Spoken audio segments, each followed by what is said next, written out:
নমস্কার, আমার নাম রাজস্মিতা দত্ত। আমি মেধাজি স্কুলের অষ্টম শ্রেণীর ছাত্রী।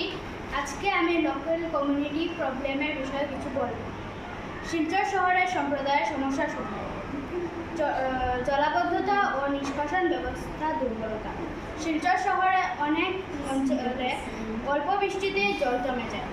নালাগুলো পরিষ্কার না থাকার কারণে এবং অপরিকল্পিত নির্মাণের জন্য বৃষ্টির জল বের হতে পারে না। এর ফলে রাস্তাঘাট ও বাড়িঘর ডুবে যায়, মানুষের দৈনন্দিন জীবন ব্যাহত হয় এবং বিভিন্ন রোগ ছড়িয়ে পড়ে। রাস্তাঘাট ও পরিবহন ব্যবস্থা: শহরের রাস্তাঘাট সরু এবং অনেক জায়গায় ভাঙাচোরা। যানবাহনের সংখ্যা দ্রুত বাড়লেও যথাযথ ট্রাফিক নিয়ন্ত্রণ ব্যবস্থা নেই। এর ফলে যানজট, দুর্ঘটনা এবং সময়ের অপচয় ঘটে। পানীয় জলের সংকট: শহরের কিছু এলাকায় এখনও বিশুদ্ধ পানীয় জলের অভাব রয়েছে।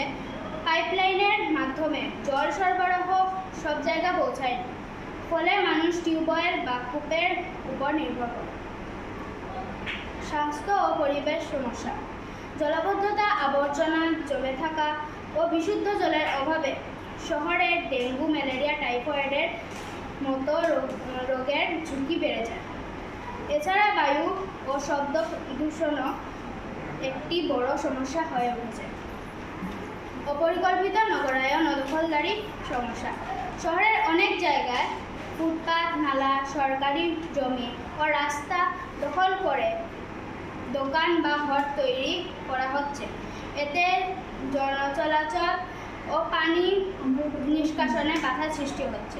বেকারত্ব ও দরিদ্র সমস্যা: শিক্ষিত তরুণদের মধ্যে বেকারত্বের হার বেড়ে যাচ্ছে।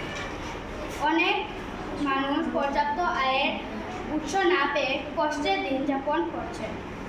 উপসংহার: শিলচর শহরের এইসব সমস্যা দূর করতে সরকার, স্থানীয় প্রশাসন এবং সাধারণ মানুষকে একসঙ্গে কাজ করতে হবে। ড্রেনেজ সংস্কার, সড়ক উন্নয়ন, বর্জ্য ব্যবস্থাপনা এবং সচেতনতা বাড়ানোর মাধ্যমে একটি সুন্দর ও পরিচ্ছন্ন শিলচর গড়ে তোলা সম্ভব। ধন্যবাদ।